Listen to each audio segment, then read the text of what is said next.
17장까지 우리가 함께 나누면서 다윗이 이제 요단을 건너가 그곳에서 진을 친 것을 우리는 함께 나누었지요. 다윗이 피난하는 모습은, 도망하는 모습은 정말 이전에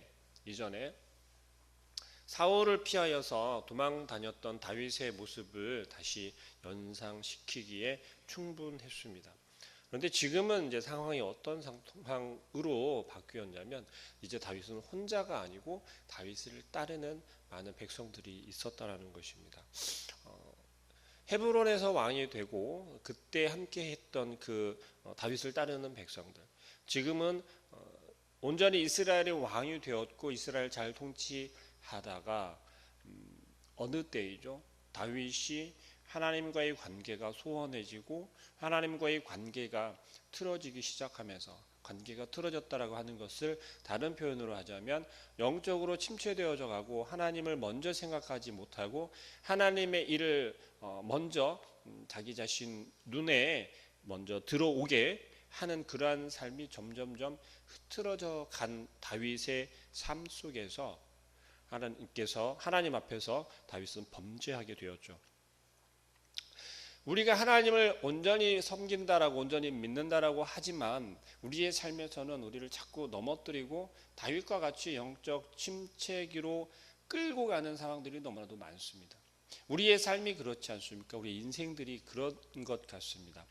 하나님을 온전히 바라보고 하나님을 가장 우선으로 여기고 우리의 가장 최우선으로 여기어서 무엇을 하든 어떠한 일이건 간에 하나님이 원하시는 것, 또 하나님께서 인도하시는 것이 우리의 삶에 가장 우선이 되었다가 어느 한순간에 우리는 그것이 뒤바뀌는 것을 많이 경험할 것입니다. 그것이 큰 문제일 수도 있으나 오히려 사소한 일에서부터 그렇게 점점점 우리의 삶 가운데로 들어오게 된다는 것이죠. 우리가 미처 깨닫지 못하고 바라보지 못하는 그 사소한 순간들 속에서, 사소한 일들 속에서 우리는 하나님을 등한시하고 하나님을 우선으로 여기지 아니하고 이것은 괜찮겠지라고 여기는 때가 많이 있다라는 것이죠. 그럴 때 우리는 우리 자신을, 우리의 신앙, 우리의 믿음을 점검해 보아야 할 줄로 믿습니다. 다윗은 한순간에 무너져 버리고 말았죠. 왜 그렇게 되었는지는 우리가 다윗을 통해서 정말 확연하게 볼 수 있는 것입니다. 그 기준은 다른 것이 아니라 하나님과 교제하는 시간이 많으면 많을수록 우리를 스스로 점검할 수 있고 하나님의 말씀에, 하나님의 뜻에 더 귀를 기울일 수 있으나, 그것이 기도하는 시간이, 교제하는 시간이 적어지면 적어질수록 다윗이 자신의 본분을 점점 잃어버리고 망각해 갔던 것처럼 우리가 어떻게 살아야 하는지, 또 무엇을 먼저 생각해야 하는지를 망각하는 그 순간과 우리는 생각해 보아야 할 것입니다. 17장에서 다윗은 다시 한번 도망하고 드디어 거의 종착지까지 가게 되었습니다. 그리고 압살롬은 다윗을 맹렬하게 추격해 오지요. 지혜로운 그 모사 때문에 다윗은 사실은 죽을 수도 있었던 위기를 모면하게 됐다라는 것을 우리 17장을 통해서 함께 나누었습니다. 18절 시작하면서 이렇게 이야기합니다. 이에 다윗이 그와 함께한 백성을 찾아가서 천부장과 백부장을 그들 위에 세우고, 이 모습은 다윗이 이제 다시 자기와 함께한 그 백성들과 함께 전열을 가다듬고 다시 재정비를 하고 무엇을 준비하는 것 같습니까? 전쟁을 준비하는 모습을 우리가 볼 수 있겠습니다. 다윗은 어떤 사람이었습니까? 사울 밑에서도 마찬가지였고 헤브론의 왕이 되면서 다음에 이스라엘을 다시 한번 재건하고 우리 이스라엘의 왕이 된 이후에도 수많은 전쟁들 속에서 다윗은 앞장서 나아갔던 장군이었습니다. 장수였다라는 거죠. 그 모습을 이제 다시 한번 우리는 회복하고 다윗이 그 앞에 나아가서 앞장서는 모습을 이제 다시 볼 수 있는 것입니다. 이 모습은 어떤 모습입니까? 이스라엘 백성들과 함께 나아가서 싸우기를 다짐하고 그가 앞에서 정말 진두지휘하는 그러한 모습을 상상하면서 이전에 하나님과 함께 하면서 그 수많은 적들을 물리쳤던 다윗의 모습을 연상할 수 있겠습니다. 다윗이 이제는 정말 그 마음 가운데 온전히 하나님께 모든 것을 내어 맡기고 여기까지 나온 다윗의 모습, 이전에 도망자의 신세였을 때 하나님과 동행하였던 그 다윗의 모습, 그럴 때 다윗은 그 어떤 적군들과의 전쟁 속에서도 한 번 패한 적이 없이 승리하는 다윗을 우리는 기억할 것입니다. 이제 다윗은 다시 한번 하나님과의 관계를 완전히 회복하고 하나님께 의지하면서 여호와 하나님께서 나와 함께 하신다라는 확신을 가지고 이스라엘 백성들과 다시 전쟁을 준비하는 것입니다. 그런데 안타깝게도 그 전쟁을 치루어야 하는 대상이 누구입니까? 같은 족속이라는 거죠. 같은 민족이라는 거죠. 하나님의 백성, 이스라엘 백성들과 전쟁을 치루어야 한다라는 거죠. 얼마나 가슴 아픈 일이겠습니까? 우리 형제들과 싸워야 한다라고 생각을 해보십시오. 우리나라가 대한민국이 지금 남북이 분단이 되어져서 물론 지금 전쟁 중에 있는 건 아니지만 휴전 상태란 말이죠. 온전히 표현하자면 휴전 상태라는 것이죠. 이것은 언제 다시 싸움이 시작될지 모른다라는 것입니다. 방송에서는 물론 종전을 선언하고 그러한 이야기들이 오가고 있습니다. 많은 휴전되어져 있는 그 상태는 아직 전쟁이 언제든지 일어날 수 있다라는 것입니다. 이 또한 얼마나 마음 아픈 일이겠습니까? 그런데 다윗은 지금 전쟁을 바로 코앞에 두고 있는 것입니다. 그것도 누구와? 자기의 아들과 전쟁을 치루어야 하는 그러한 상황 가운데 있다라는 것입니다. 그리고 군대를 정비하였습니다. 이스라엘 백성들은 어떻게 해요? 세 부대로 나누어서 지금 전쟁을 치룰 작전을 짠 것이죠. 이러한 모습들을 바라보면서 다윗은 그쪽의 지역과 지형과 또 어떻게 싸워야 하는지를 너무나도 잘 알고 있고 이미 계획이 세워졌다라는 거죠. 이 또한 다윗의 어떤 모습을 볼 수 있습니까? 다윗은 전쟁을 치를 줄 아는 사람이고 어떻게 군대를 운용할 줄 아는 사람이라는 것을 우리는 18장 시작하는 절들을 통해서 우리는 다시 한번 다윗을 볼 수 있다는 거죠. 다윗을 따른 사람을, 다윗을 따라 나선 그 백성들 또한 어떤 사람들입니까? 이들은 분명 헤브론으로 들어갈 때부터 함께하였던 그 600명의 백성들이 아마 거의 줄을 이루고 있을 거라는 거죠. 왜요? 어떤 백성들 3절 이하의 말씀은 이렇게 이야기하죠. 백성들이 이르되 왕은 나가지 마소서. 우리가 도망할지라도 그러는 우리를 마음 쓰지 아니할 터요. 우리가 절반이나 죽을지라도 우리 마음을 쓰지 아니할 터이라. 왕은 우리 10,000명보다 중하시오니 라고 이야기를 합니다. 백성들은 왕을 향한 온전한 충성을 지금 보여주고 있는 거예요. 우리가 다 죽을지라도 왕이 살아남으셔야 이유가 있다라는 거예요. 어떤 이유요? 그들이 전쟁을 치르는 이유가 있다라는 겁니다. 그들이 지금 전쟁을 치르는 이유는 왕을 보존시키기 위함이라는 거예요. 그 이유가 무엇입니까? 왕은 곧 이스라엘이라는 거예요. 왕은 곧 하나님께서 세우신 목적이라는 겁니다. 하나님께서 왕을 세우시고 왕을 그 이스라엘의 왕으로 세우셨고 결국 하나님의 통치권을 대리하여서 하나님이 사용하시는 분이 왕이시기 때문에 다윗 왕이기 때문에 우리가 다 죽을지라도 다윗 왕은 온전하여 계셔야 한다라는 거예요. 이 백성들은요 철저하게 다윗에게 대한 충성을 보여주고 있으며 또 그 다윗을 세운 하나님께 충성을 보여주고 있는 것입니다. 하나님을 예배한다라고 합니다. 하나님 앞에서 헌신한다라고 합니다. 그런데 우리는 늘 누가 우선입니까? 우리가 헌신하고 있는, 우리가 예배하고 있는 그 하나님이 주인공입니까? 아니면 우리의 모습이 내가 나타나기 위해서, 내가 드러나기 위해서 우리의 욕심이 먼저 앞서는 예배이고 헌신입니까?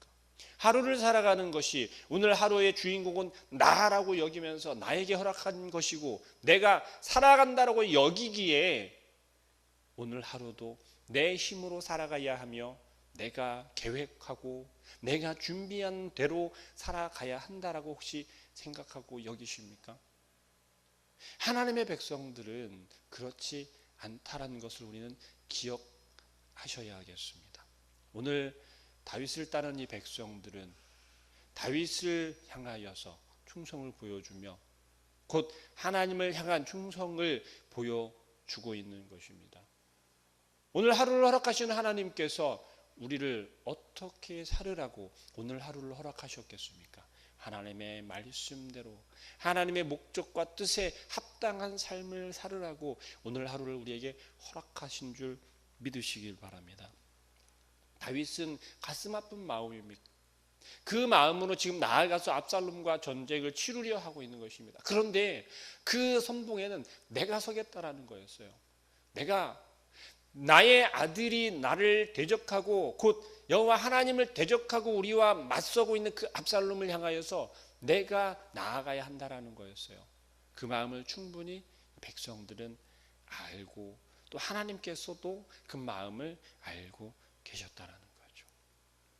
결국 다윗은 남고 백성들만 나아가죠. 다윗의 군대들만 나아간단 말이죠. 그런데 그 전쟁에 대해서는 막 엄청 치열했다, 어떻게 싸웠다라고 표현이 되는 것보다 그들이 지금 어디에서 전쟁을 벌이고 있는지만 표현되고 있어요. 에브라임 숲을 그 평지에서 전쟁을 치루었다라고 이야기합니다. 그런데 이스라엘 백성들이 어찌하였다라고 설명이 되고 있냐면 숲풀에 들어와서 길을 헤매고 다니는 그 과정 가운데 해함을 당한 사람이 더 많다라고 표현이 돼요. 그 수가 무려 2만 명에 달한다라고 이야기하고 있습니다. 이것은 바꾸어 이야기해 보면 압살롬의 군대는 지금 정예부다라고 자기는 말하지만 여기저기에서 순간 압살롬을 보고 마음이 동하거나 아니면 그를 따르지 않으면 나에게 혹은 내 삶이 없을 거다라고 고민하고 걱정하는 마음으로 모인 사람들의 군대라고밖에 볼 수 없다라는 것입니다. 자, 우리가 그런 거 하지 않습니까? 어느 줄에 서야 우리가 먹고 살기 편하겠나? 어느 줄에서 이번에는 어떤 줄에 서야 우리가 좀 편하게 살 수 있겠는가? 아니면 콩고물이라도 떨어지겠는가? 아니면 우리에게 이익이 돌아올 수 있겠는가? 인생사에서 우리의 삶 속에서는 이게 한편으로는 굉장히 중요한 작용을 하고 있습니다. 세상적인 기준이죠. 세상을 살아가는 방법 중에 또 하나가 될 수도 있겠지요. 그러나 그것은 오늘 보여주는 것처럼 하나님의 기준에서는 옳지 않다라는 것입니다. 하나님께서 사용하시는 것은 하나님의 계획과 뜻은 비록 손해보는 것일지라도 혹은 우리가 정말 벼랑 끝에 몰리는 것일지라도 하나님 보시기에 전하는 것이고 하나님의 계획과 방법이 그것이라면 우리는 그것을 선택하고 따라야 한다는 것입니다. 그렇게 모인 압살롬의 군대는 정작 온전히 싸움을 할 줄도 모르는 그러한 군대였었다라는 것이 오늘 본문 말씀에서 나타내 보여주고 있다라는 것이죠. 우리의 인생 속에서는요, 우리의 삶 속에서는요, 어떻습니까? 정말 전쟁의 전문가가 필요할 때도 있지만, 혹은 전문가가 아니면서 전문가인 척 하는 사람들이 많이 있다라는 것을 우리는 너무나도 잘 알지 않습니까? 내가 잘할 수 있는 것 분명히 있습니다. 그런데 내가 잘하지 못하는 곳에서도 혹은 그러한 상황 속에서도 우리는 내가 잘할 수 있다라고 오판을 하고 착각을 하고 그 일을 우리가 감당하려 한다라는 것이죠. 그럴 때 결과는 어떻습니까? 억지로 어떻게 일이 되어질 수는 있습니다. 그러나 그것이 온전히 되어졌겠습니까? 우리의 신앙생활 속에서 정말 내가 할 수 있는 것, 또 내가 하지 못하는 것 온전히 구별할 수 있어야 하겠습니다. 그러한 것들을 분별할 수 있을 때 온전히 하나님을 의지하고 오직 예수 그리스도만을 의지할 수 있는 우리의 신앙생활이 믿음이 될 줄로 믿습니다. 그럴 때 오늘 다윗의 모습처럼 어찌합니까? 다윗이 그렇게 이야기하지 않습니까? 왜 이렇게 도망 다녀야 합니까? 우리의 힘으로는, 우리의 실력으로는 지금 당장 대적하여서 압살롬을 없앨 수도 있지 않습니까? 라고 이야기하는 다윗의 부하들의 이야기에 다윗은 어찌합니까? 아니, 결코 내가 할 수 없다라고 이야기합니다. 다윗이 할 수 없다라고 이야기하는 것은 능력이 안 돼서일까요? 싸움을 하지 못해서일까요? 아니요. 그것이 아니라 하나님께서 지금 나에게 벌하고 계시다라는 것을 다윗은 스스로 인정하고 있었던 거예요. 다윗이 지금 이렇게 다시 내몰릴 수밖에 없었던 거는, 그런 이유는 오직 자기 자신의 범죄함 때문이라는 걸 다윗은 고백하고 있었던 거예요. 그리고 이제 그 하나님의 때에 하나님께서 세우신 계획과 하나님께서 인도하신 그 때에 다시 회복시키시는 하나님을 우리는 바라볼 수 있어야겠습니다. 하나님께서 예비하여 놓으신 그 때에, 그 순간에 우리는 지금이 하나님께서 나에게 허락하신 그 순간이구나, 그 때이구나라는 것을 우리가 알기 위해서는 어찌해야겠습니까? 오늘 이 새벽에 이 자리에 나오신 여러분들, 왜 이 새벽에 이 자리에 나오셨습니까? 하나님의 이름을 부르며 부르짖기 위하여서 나오지 않았습니까? 하루의 시작을 하나님께 맡기며, 하나님 오늘도 함께하여 주옵소서, 하나님의 순간을 알게 하여 주옵소서, 하나님께서 오늘도 우리의 힘이 되어 주옵소서, 하나님께 맡기기 위하여서 나온 자리 아닙니까? 다윗이 하나님께 다시 내어 맡기고 하나님 앞에 엎드러졌을 때 회복시키시는 압살롬의 그 모든 군대를 없애주시는 것처럼 우리도 우리의 삶에서 회복시켜 주실 줄 믿습니다. 압살롬은 자기 자신이 자랑했던 것으로 곤란에 처해지고 죽게 됩니다. 압살롬이 사람들에게 이름이 올려지면서 그가 자랑할 수 있었던 것이 무엇입니까? 외모가 출중하였다라고 이야기합니다. 그런데 그 중에 특히 압살롬 하면 떠오르는 건 머리털입니다. 머리털이 얼마나 풍성하고 수북하고 정말 보기에도 신기해 보였었는지 1년에 한 번씩 머리를 자르는데 그게 어마어마한 양이 나왔다라고 이야기를 합니다. 그런데 오늘 본문에서는 그 머리털 때문에 압살롬은 죽음에 이르게 된다는 것이죠. 혹시 우리가 자랑하는 것이 있지 않습니까? 하나님 말고 하나님 외에 내가 잘할 수 있다라는 것, 내가 가장 잘한다는 것, 혹은 내가 가진 것, 나의 몸 중에서, 혹은 내가 가진 능력 중에서 하나님 앞에서 혹은 세상 사람들 앞에서 자랑할 만한 그러한 것들이 있습니까? 그런데 잘 생각해 보시길 바랍니다. 그것이 나에게 어떻게 들어오게 되었는지, 내가 그 자랑할 수 있는 것이 과연 누구 때문에 자랑할 수 있는 것인지, 그렇다면 그것을 자랑하는 것이 아니라 그것을 우리에게 허락하시고 우리가 그것을 할 수 있도록 하신 하나님을 자랑할 수 있는 온전한 주의 백성들 되시기를 소망합니다. 오늘 하루도 우리에게 허락하신 것은 하나님께서 허락하신 것을 자랑하라고, 또 하나님께서 미리 예비하여 놓으시고 준비하여 놓으신 그 때를, 그 순간을 우리가 깨달으라고, 또 찾으라고, 더 나아가서 하루를 하나님께 온전히 드리라고, 그래서 하나님과 함께하는 오늘 하루의 삶이 되시길 소망합니다. 기도하겠습니다.